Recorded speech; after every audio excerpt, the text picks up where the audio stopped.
the inherited house. Arturo was helping his niece prepare her school supplies for Monday when his phone rang.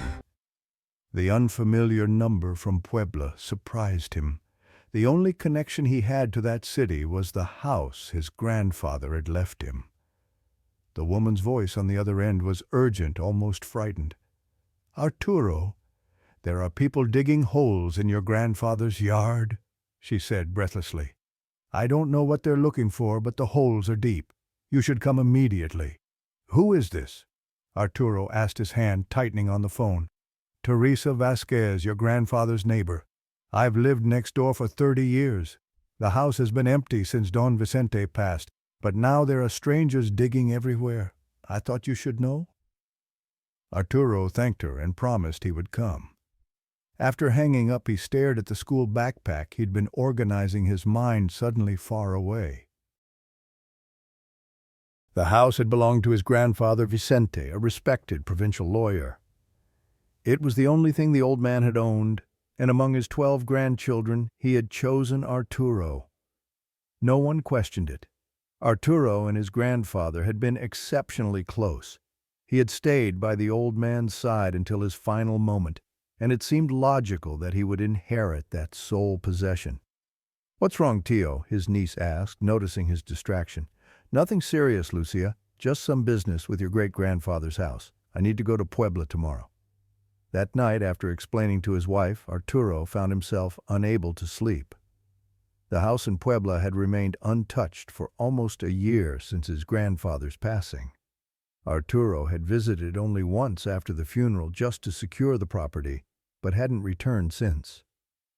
The thought of strangers violating that space filled him with an inexplicable dread. He rose when his daughters got up for school, made them breakfast as usual, then dropped them off, his mind elsewhere. The 3-hour drive to Puebla stretched before him like a tunnel into the past.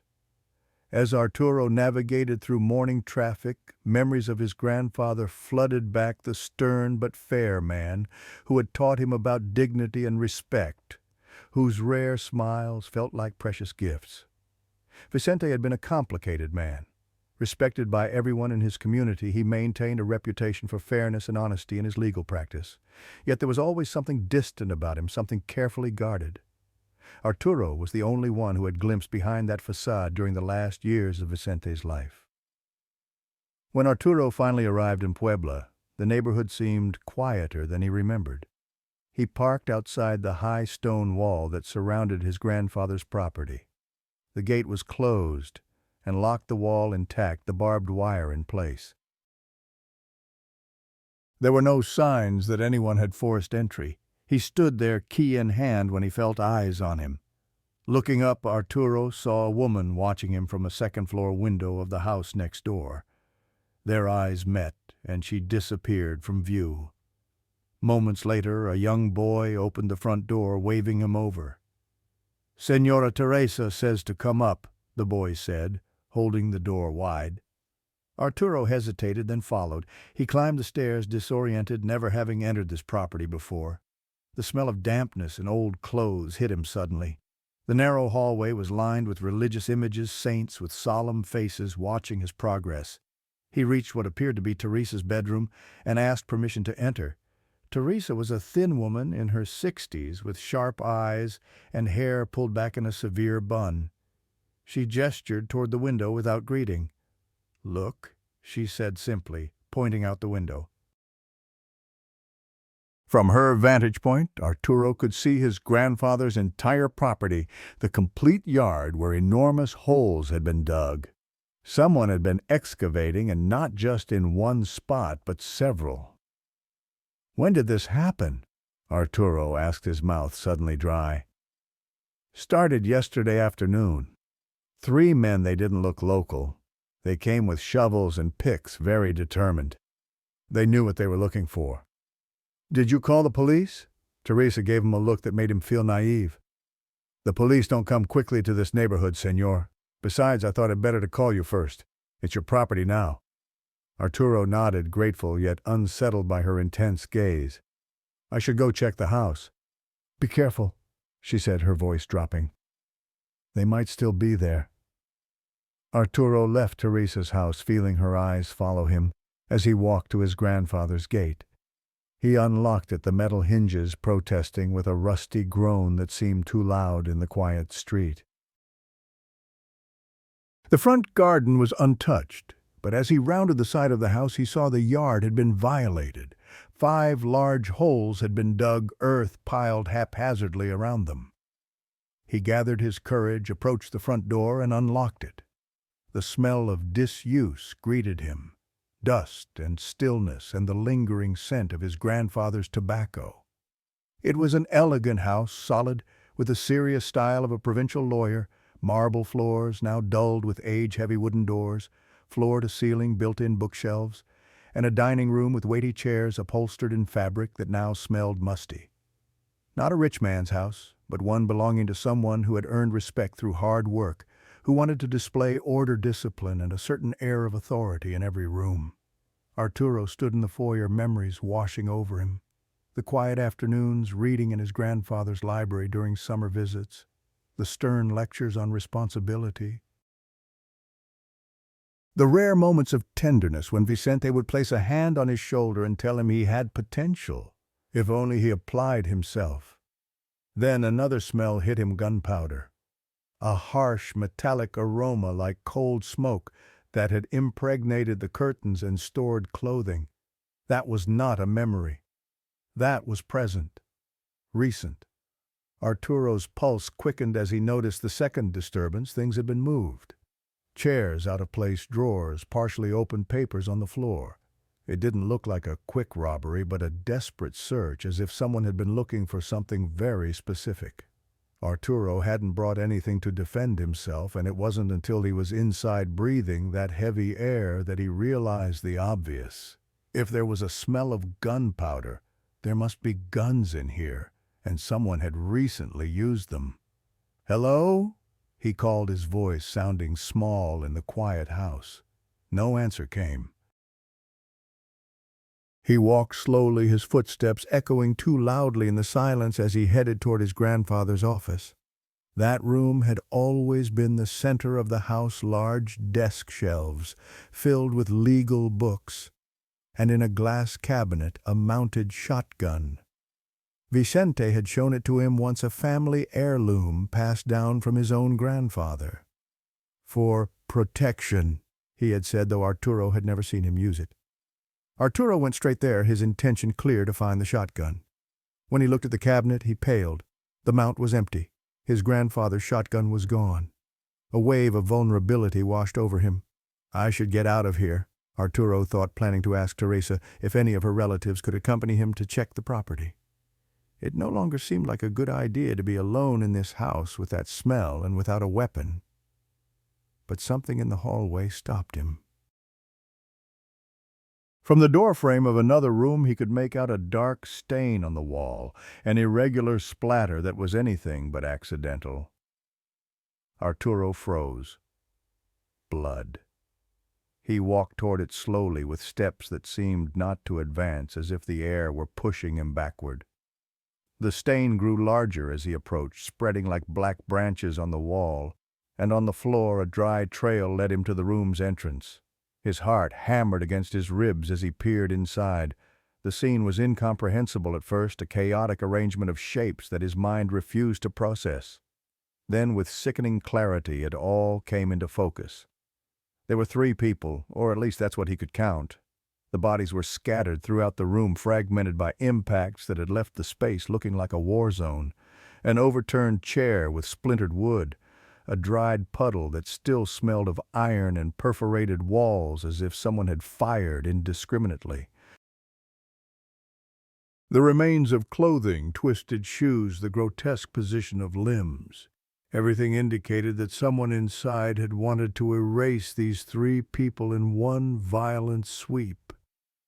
Arturo's vision swam, nausea rising in his throat. The room wasn't large yet. The violence that permeated it made him feel as if he had entered a tunnel, one he couldn't leave without being stained. He didn't know what to do. Never in his life had he witnessed something so atrocious, so violent, so macabre. The dried blood, the scattered bodies, the brutality in every corner of the room. The air itself seemed to enter his throat like hot lead. Then he heard noises in the office, a slight thump like creaking wood, followed by a metallic click. Fear ran down his spine. He was turning his back to someone. Surely whoever had done all this was still here. Arturo backed away slowly, groping the air with his hands because he didn't want to turn his back on the massacre. The only free path was toward the office. Everything else was blocked, splattered with remains he couldn't look at without feeling nauseous. He forced himself to take a step, then another. Each floorboard seemed to complain, amplifying his presence, betraying him. He stopped in front of the office door and, holding his breath, pushed it carefully. The room was in shadows, but he still saw it. The glass cabinet where his grandfather kept his shotgun was closing by itself. The glass vibrated slightly as if just pushed by invisible hands. And there on the wall mount where he had earlier seen an empty space, the shotgun was back in its place, gleaming with a faint glow as if freshly cleaned, as if it had never disappeared. Arturo's breath caught in his throat. The air in the office was charged, frozen, so thick it seemed impossible to breathe. A strange buzzing filled his ears, and he noticed with horror that the house was gradually filling with flies appearing from nowhere, their bodies fat and black, their wings creating a low, persistent drone. "It was my grandfather," Arturo whispered, cold sweat breaking out across his body. "He's dead, but he's still protecting the house." A memory suddenly struck him. In his final years, Vicente had confessed to Arturo that he would always protect the house, that Arturo shouldn't lock the glass cabinet with the shotgun, because if he did, the old man would have to break the glass. Arturo had laughed it off, then attributing it to an old man's eccentricity. Now, standing in that office with the impossibly returned shotgun, those words took on a terrifying new meaning. With a churning stomach, Arturo left the office and went straight to the yard. There were the holes in the earth open like fresh wounds. They were deep, poorly dug, as if someone had searched in a hurry, thrusting the shovel in carelessly. The moist earth was still overturned, piled in dark mounds. Arturo approached the nearest hole and peered inside. It was empty, but the soil at the bottom was disturbed as if something had been removed. He moved to the next hole and the next, finding the same situation in each. They must have broken in to steal something his grandfather had buried there. But how did they know? Who told them there was something buried in that yard, and what exactly were they looking for? The answer seemed buried in those same holes under the invisible gaze of a man who, though dead, was still keeping his promise. In the yard, Arturo felt Teresa's stare on his back, always attentive, always watching. She, as Arturo realized, had a privileged view of his grandfather's house. She could see everything that happened there except inside the holes due to the angle of her window. He looked up and sure enough, there she was, watching from her window like a sentinel. "What did they steal?" she called down, her voice carrying clearly in the quiet yard. "Or what did they want to steal?" Arturo took a deep breath, considering his answer. The holes, the bodies inside the mysteriously returning shotgun, none of it made sense unless his grandfather had secrets Arturo had never suspected. "Nothing," he replied, the lie feeling heavy on his tongue. He was lying, because there was something. In those holes were human remains from many years ago. He was certain of it now. The intruders hadn't come for valuables. They'd come for bodies or evidence. Arturo stood for a while outside the house with trembling hands, looking at the piles of loose earth, looking at the heavy, silent house. He knew that as soon as he called the police, many things would change. What had happened in that house wasn't trivial, not just a thwarted robbery, but multiple crimes stacked up, kept under the same roof. With time, the truth emerged. Vicente had buried 3 people in his yard, people with whom he had problems he decided to erase drastically. The lawyer everyone respected, the upright man, had his own ways of dispensing justice. But the most disturbing revelation came with another question. Why did these people, after so many years, come to dig up Arturo's grandfather's secret? The answer came 3 days later. Arturo had stayed in Puebla, sleeping fitfully in a local hotel, unable to bring himself to stay in his grandfather's house, but equally unable to leave the situation unresolved. He'd spent the days filling in the holes in the yard, avoiding the room with the bodies, trying to decide what to do. On the third day, Teresa came to see him, tears streaming down her face. Her voice broke when she said it. "Those 3 dead men were my nephews. I sent them." The confession left him cold. The woman told him that when Vicente was alive, she had seen him one night through the window digging in the yard. She saw him throwing in some sacks. She heard nothing but the sound of the shovel piercing the damp earth. "It was nearly 30 years ago," she continued. "My sister's boys were wild then, always in trouble. They disappeared one night after I heard they were planning to blackmail a local lawyer. No one knew what happened to them. From that moment she convinced herself that there in that yard were sacks keeping money, perhaps gold coins, something valuable, because the bundles looked heavy. I thought it was treasure," she whispered, her eyes glassy with tears. "When you inherited the house but never came to live in it, I saw an opportunity. I told my grandnephews there might be something valuable buried there. I never imagined—" Her voice trailed off. She never imagined that what Vicente had buried wasn't wealth, but his problems. Arturo stood silently for a moment, the truth sinking into his mind. Vicente himself, a man respected in the community who had taught him about integrity and order, had hidden such a horrific secret. And now, even in death, he was protecting that secret. "Grandfather," Arturo whispered, "how could you—" That night, as Arturo sat alone in the living room of the house with the clock ticking in the silence, he felt a presence. Not a feeling of fear, but of familiarity, as if Vicente were sitting beside him wanting to share something. He suddenly felt compelled to go to the office. When he entered, he saw a desk drawer slightly ajar, a drawer he was certain he had closed earlier. Inside was a small notebook with a worn leather cover. Arturo opened it. It was Vicente's diary, written in neat, decisive handwriting. June 1978. "Today I cleaned up those who sought to ruin my reputation. They tried to blackmail me with false information about the Martinez case. Justice sometimes must be administered by one's own hand." Arturo flipped through many pages reading about his grandfather's secret life, a life he had never known. Vicente, besides being a renowned lawyer, had appointed himself judge, jury, and executioner. The diary detailed other problems Vicente had solved, not just the 3 men buried in the yard, but others who had mysteriously left town or suffered convenient accidents after crossing him.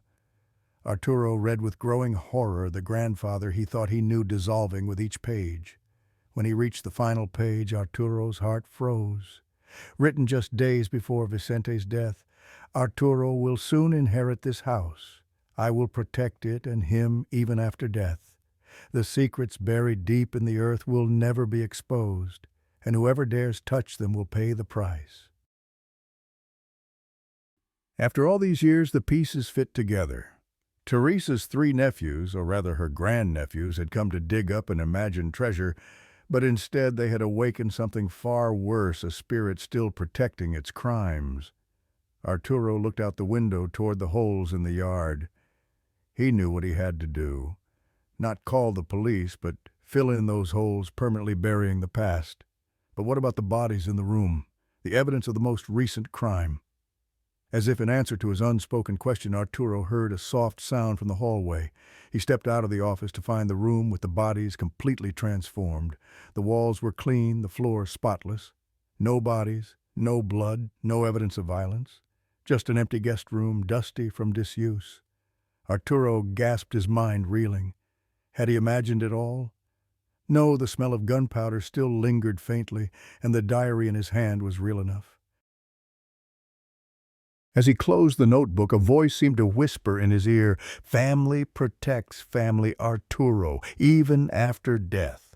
And though the room was empty, Arturo felt a heavy hand placed on his shoulder. A hand he knew all too well, Vicente's hand.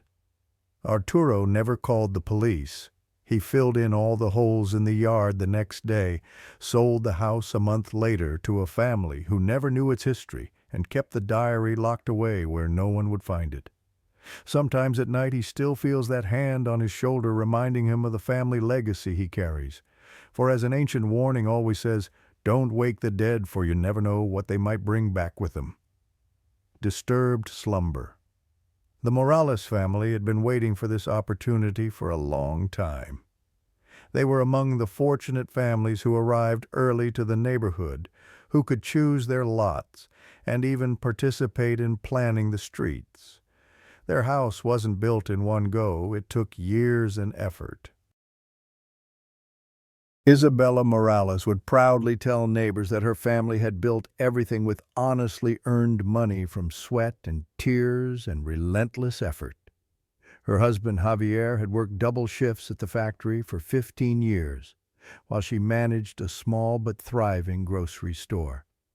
The neighborhood had grown around them from dirt roads and scattered homes to a proper suburb of Puebla with paved streets and streetlights. As the family grew larger, they did what was customary in Mexico, built more rooms, expanded the house in any direction possible. First for their daughter Lucia, then for their son Gabriel, and finally a larger kitchen where the extended family could gather for Sunday dinners. The house became a patchwork of additions, each representing a milestone in their lives. One day, Javier would say, looking at the cramped yard where their children played, "We'll have a proper garden with fruit trees and space for football."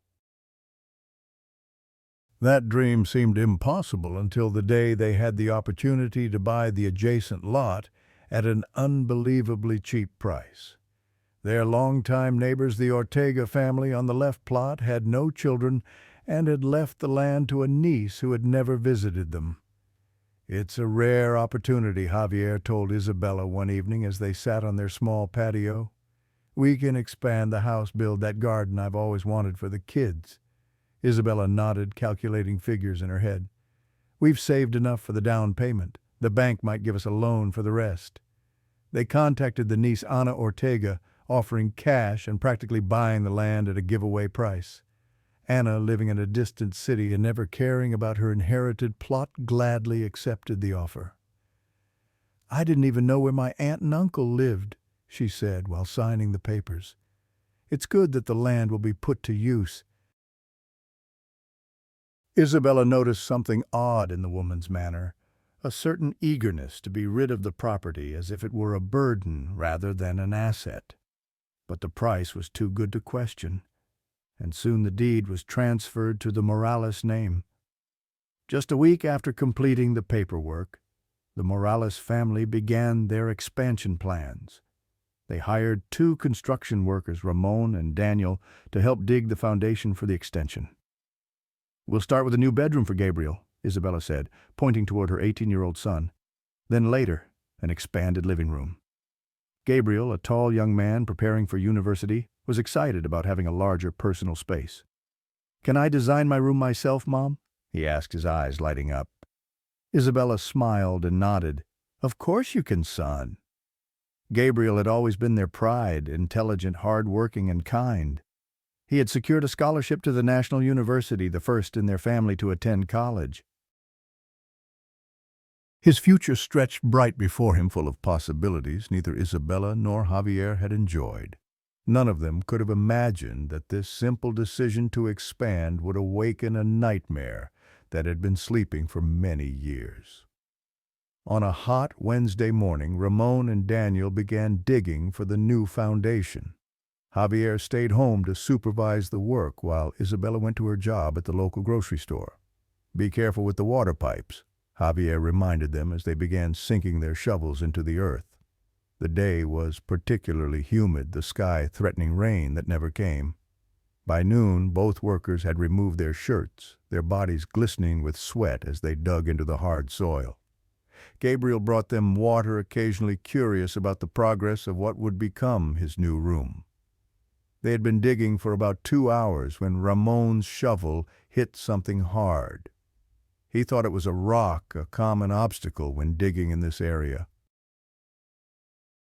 But as they continued turning over the soil, they realized it wasn't a rock. "Senor Javier," Daniel called, his voice trembling, "you should come see this."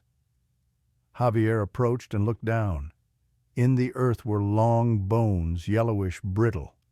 Beside them were pieces of rotted wood, as if they had been boards of a box or improvised coffin.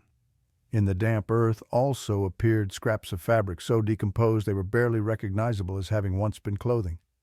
"Dios mío," Javier whispered, making the sign of the cross. "Are those human bones?"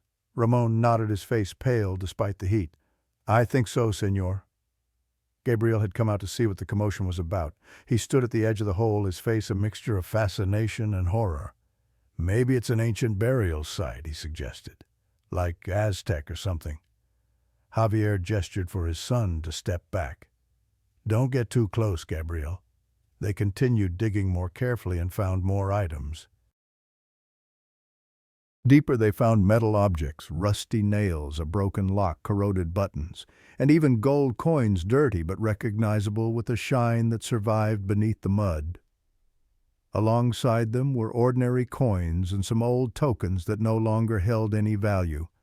They found a flattened ring, a single earring, even a small silver spoon that had been stored in a tiny velvet pouch. "We should report this to the police," Daniel suggested, wiping sweat from his brow. "This could be important." Javier hesitated, looking at the glimmering gold coins. The construction permit had been difficult to obtain, and any archaeological find could halt their plans indefinitely. Plus, those coins looked valuable, possibly enough to pay for Gabriel's university supplies, maybe even a used car to help him commute. "Wait, these things look very old, maybe from the Revolution or even before that," he reasoned, picking up one of the coins and rubbing it between his fingers.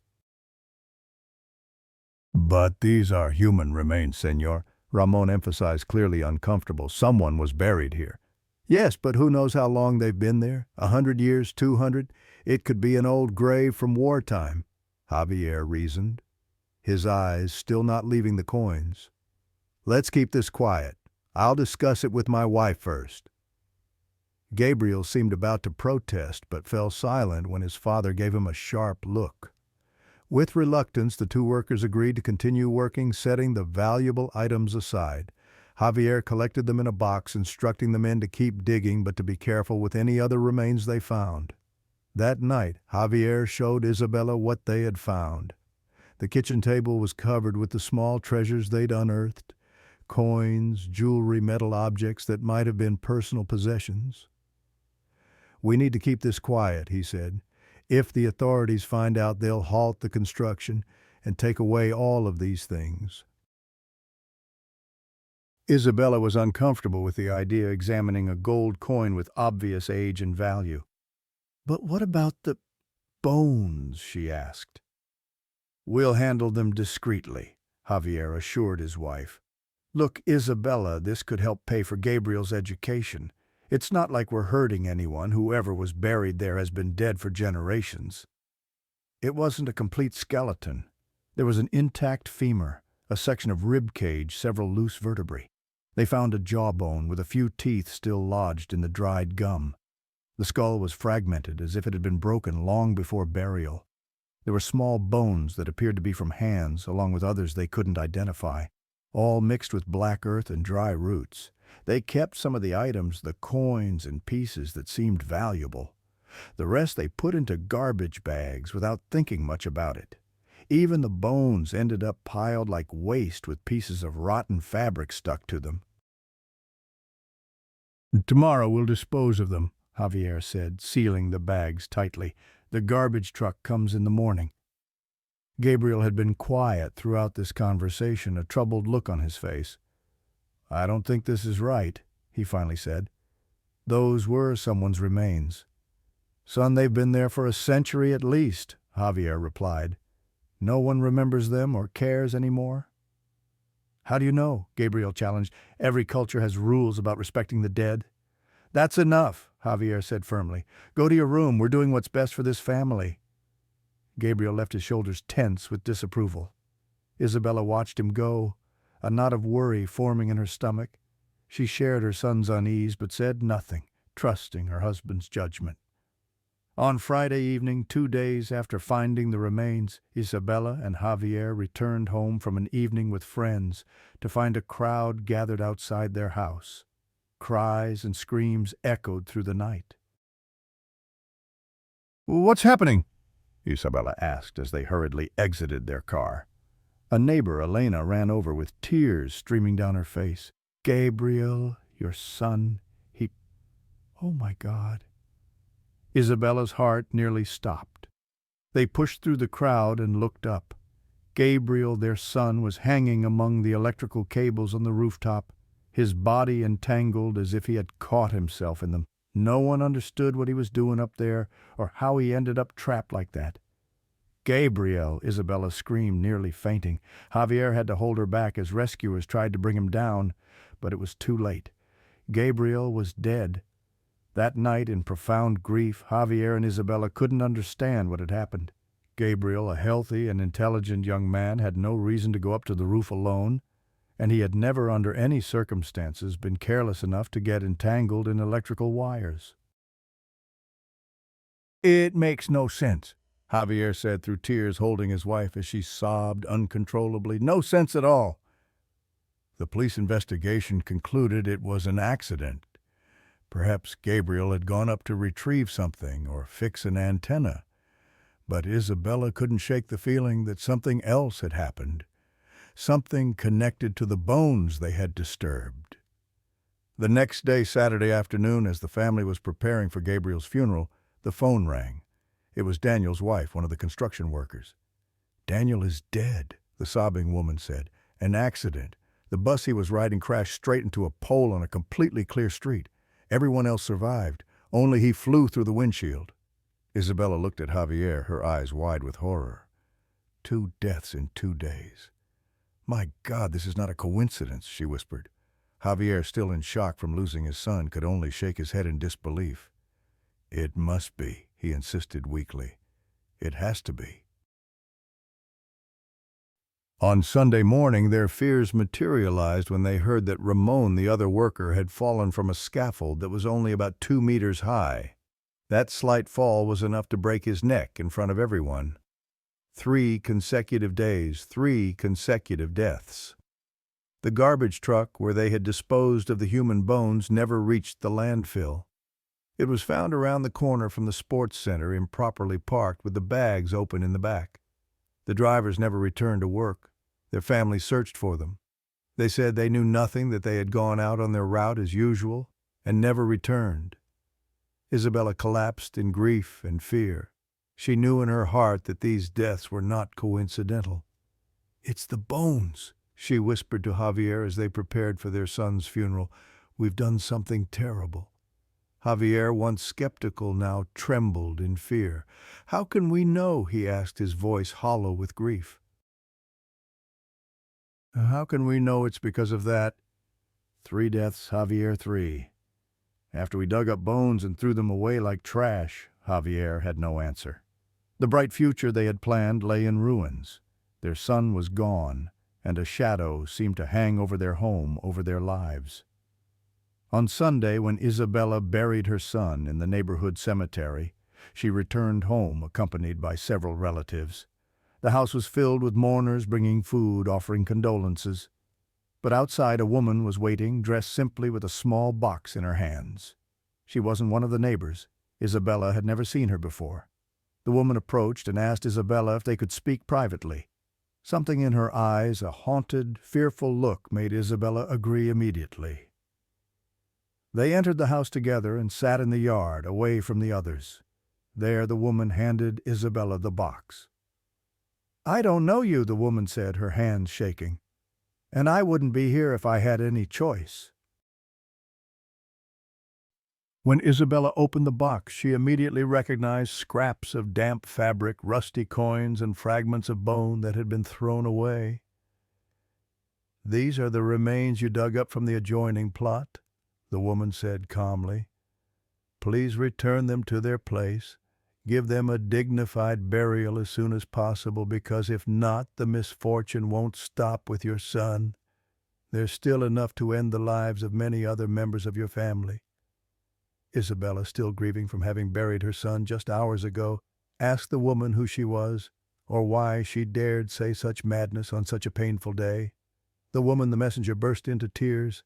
She said she was being forced, that she had no intention of interfering, that she didn't even know Isabella or her son, much less whose bones they were, but that at dawn a man had appeared inside her house. He couldn't have entered anywhere. Doors and windows, locked fences up, everything secure, and yet he stood there in the middle of the living room with a black suitcase.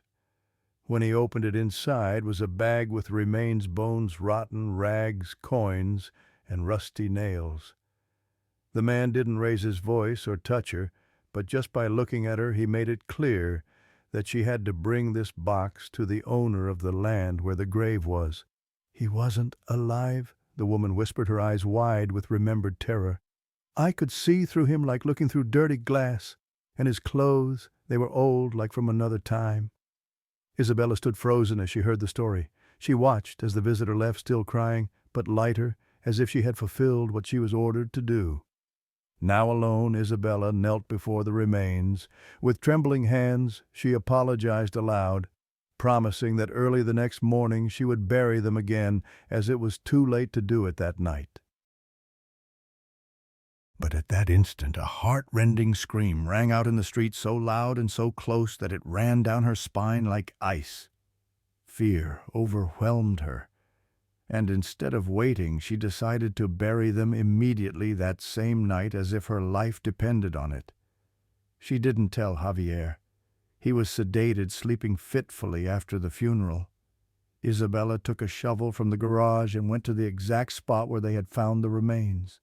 She dug a hole not as deep as the original, her arms weak with grief and fear. She knelt beside the newly dug hole where she emptied the box with the bones, and she prayed over them. A rushed Our Father, a few scattered Hail Marys, and between each phrase sobs escaped her. She apologized softly, as if trying to amend something she couldn't prevent. "Please forgive me," she whispered to the bones. "If I had known, if I had been there, we would never have touched you. Please let my son's soul rest in peace. He didn't do anything wrong." It was us, his father and I. Her face was swollen, her clothes still smelling of cemetery and dried flowers. She said she didn't understand how someone could have done that with the remains, and that if she had been there, she would have warned them, would have told them not to touch anything. As Isabella filled in the hole, dawn was approaching. The sky lightened from black to deep blue, then to the soft purple of early morning. Birds began to sing an incongruous sound against her grim task. Javier came to his wife's side, his face pale and exhausted. He had woken to find her gone and followed her to the yard. "Is it done?" he asked softly, looking at the freshly turned earth. Isabella nodded. "I hope so," she whispered. They looked at each other, knowing their lives would never be the same again. Not just because of Gabriel's death, but because of what they had learned about the boundary between the living and the dead. As they turned to go inside, Isabella paused, feeling as if a cold hand had touched her neck. She turned around, seeing no one. But standing at the edge of their property in the dim light of dawn was a child in old clothing, staring with empty eyes. "Thank you," the child whispered, and then vanished like morning mist. Isabella never told Javier what she had seen. He wouldn't have believed her, and it didn't matter anyway. The damage had been done, the price paid. They never expanded the house. The adjoining lot remained empty, a constant reminder of what they had lost. Sometimes at night Isabella would see lights there, not physical lights, but a kind of glow, as if the earth itself were breathing. And occasionally she would glimpse the child standing at the edge of the property, watching. Javier died 5 years later, his heart giving out suddenly. The doctors called it stress and grief. Isabella knew better. She sold both properties and moved away, warning the new owners never to dig in the yard.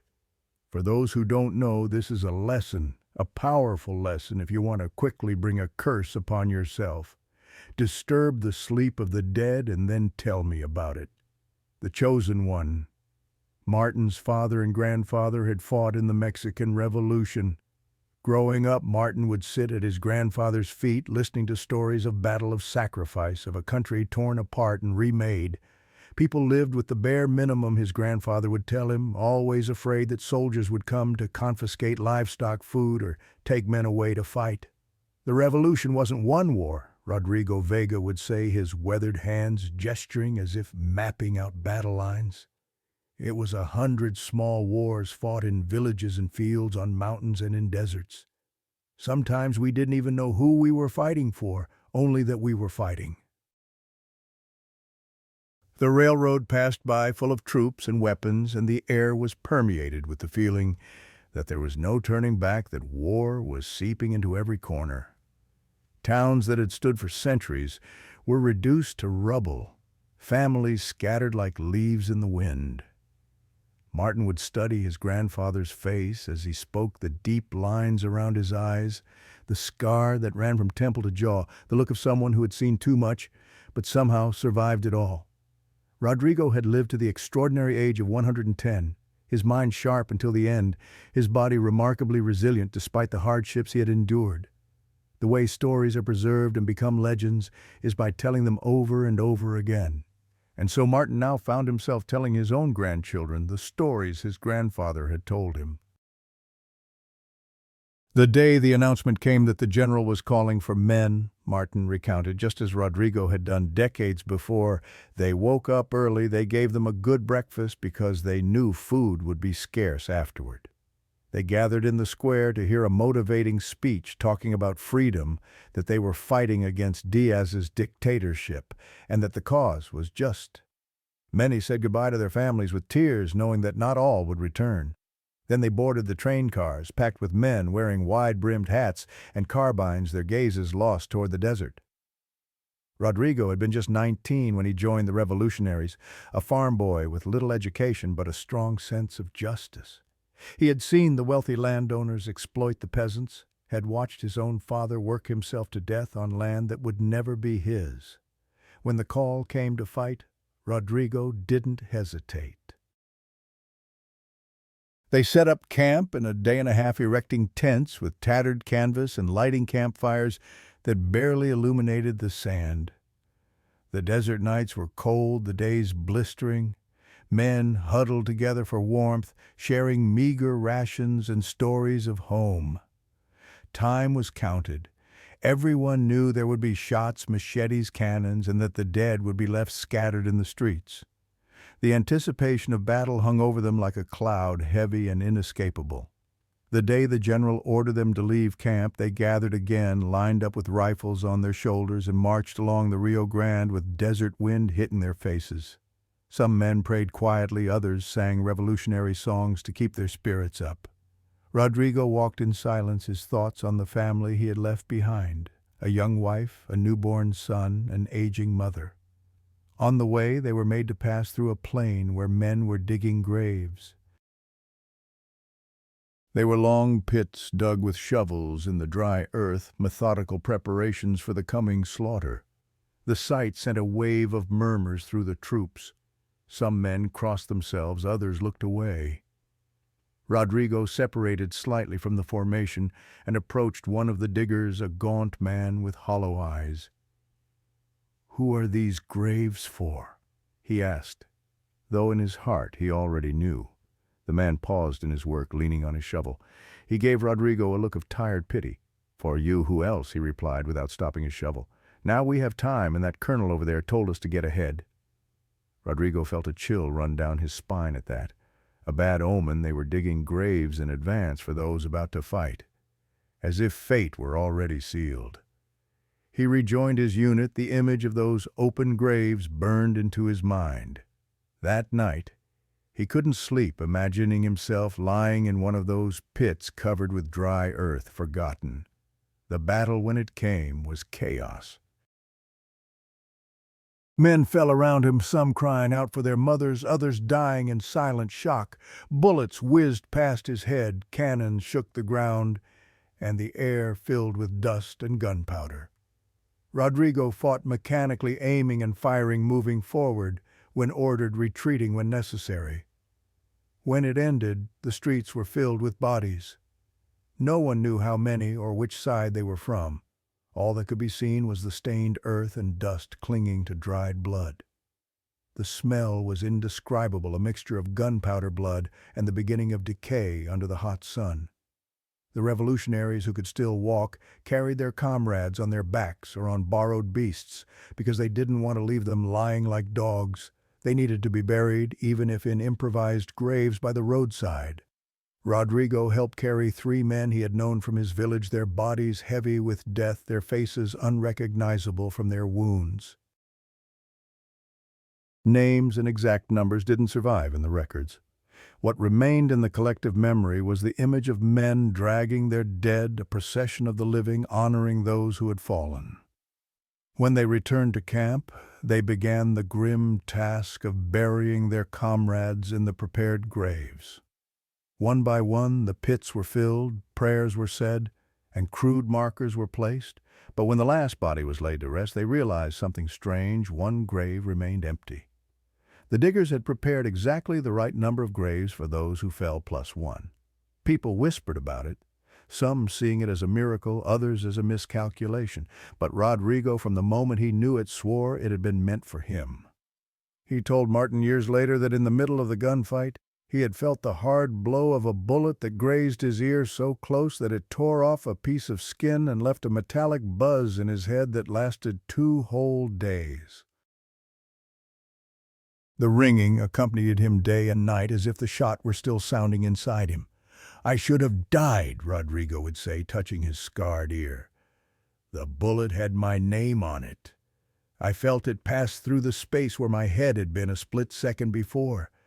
I moved without thinking, some instinct making me duck just in time." Since then, he thought that empty grave, the one left open, had been dug for him, but somehow he had escaped it. The thought both terrified and emboldened him. If death had missed him once, perhaps he was meant for something more.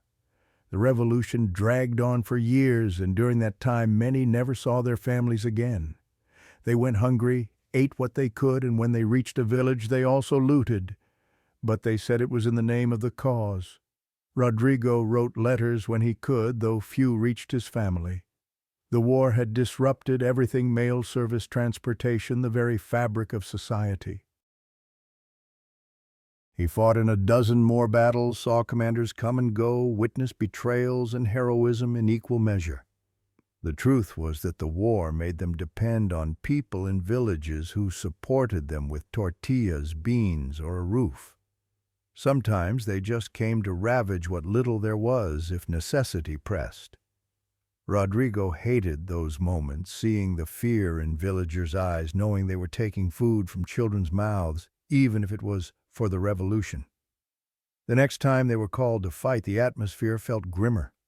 There were no fiery speeches or as much hope, only weariness, empty gazes, and a silence that weighed heavier than the rifles. The idealism that had fueled the early days was gone, replaced by a grim determination to survive. When they lined up to march, they again passed by those who were digging graves.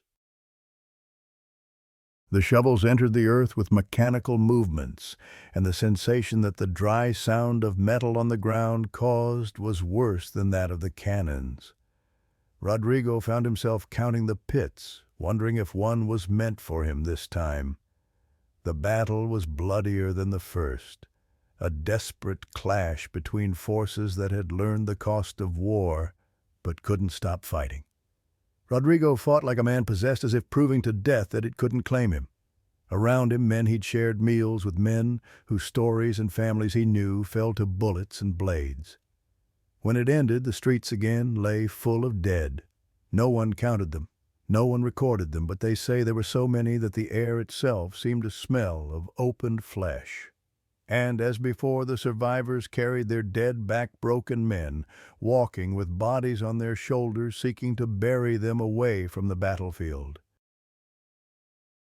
All the graves in the camp were filled one by one, just like before, and again in the end only one grave remained empty, as if the earth itself were setting aside a space for someone who was still breathing. The second time it happened, Rodrigo told Martin, "I knew it wasn't coincidence. Something was protecting me, or perhaps saving me for later. The other soldiers began to notice too. They gave Rodrigo space, some crossing themselves when he passed others, whispering that he had made a deal with the devil. The loneliness of being feared by his own comrades weighed heavily on him. The third time Rodrigo saw the gravediggers preparing for an upcoming battle, he couldn't contain himself. He approached them, anger and fear mingling in his chest. "Dig one less than you plan," he told them, his voice harder than he intended. "That last one isn't necessary." One of those men put down his shovel and approached him with a mocking smile that didn't reach his eyes. "Don't worry," he told Rodrigo, his voice oddly hollow. "We always dig one extra." Something in the man's gaze made Rodrigo's blood run cold.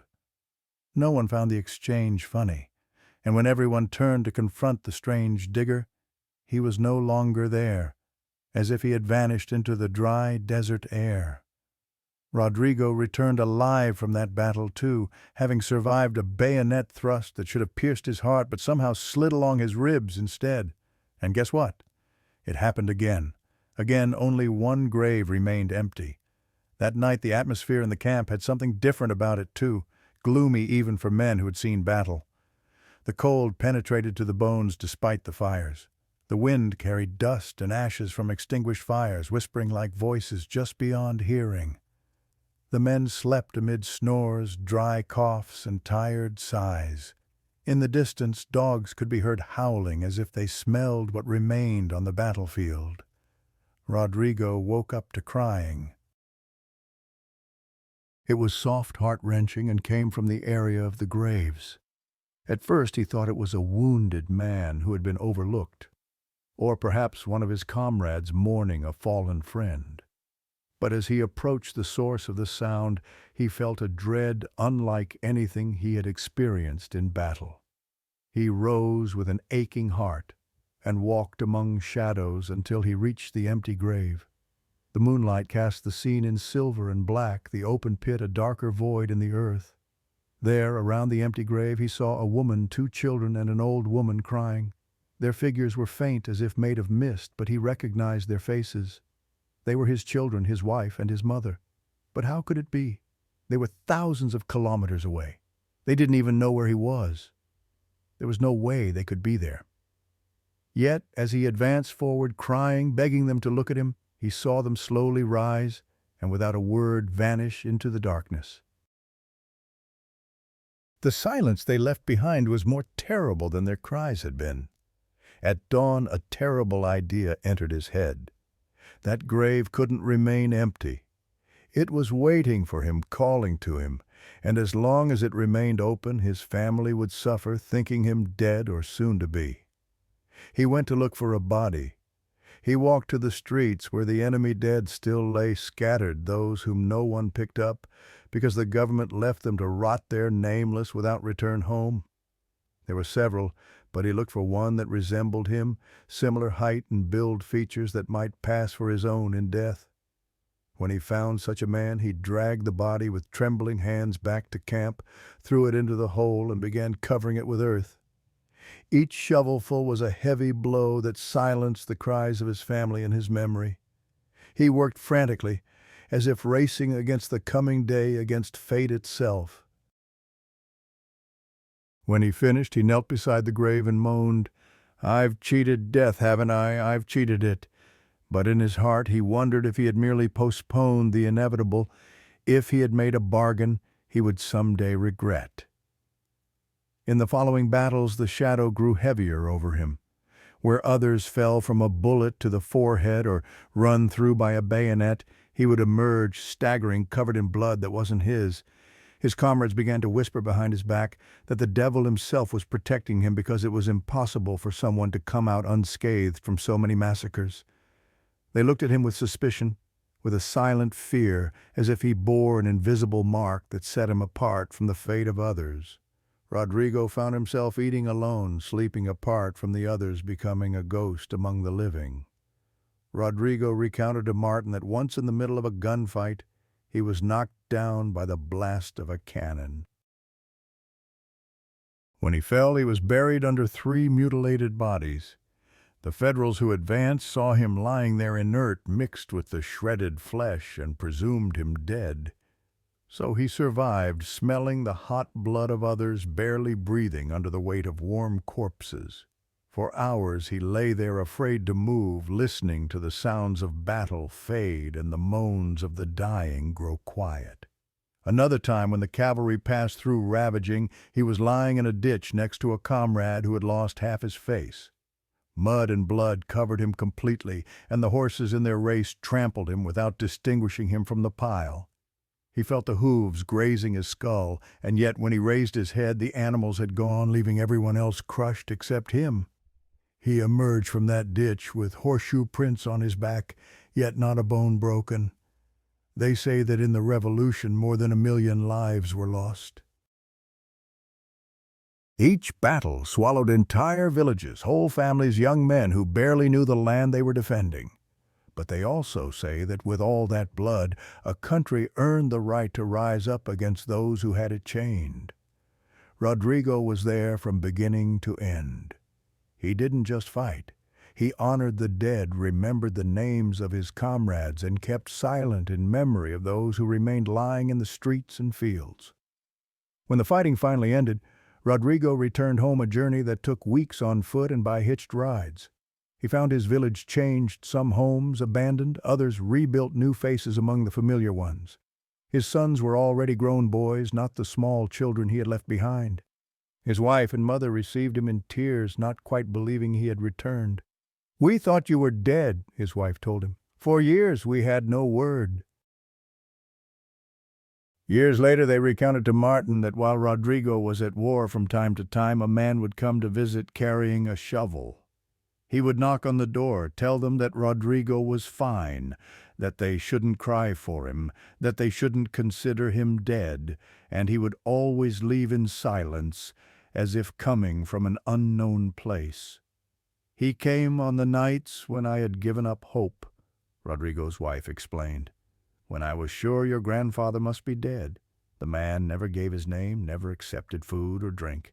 He would just appear at the door, deliver his message, and vanish down the road."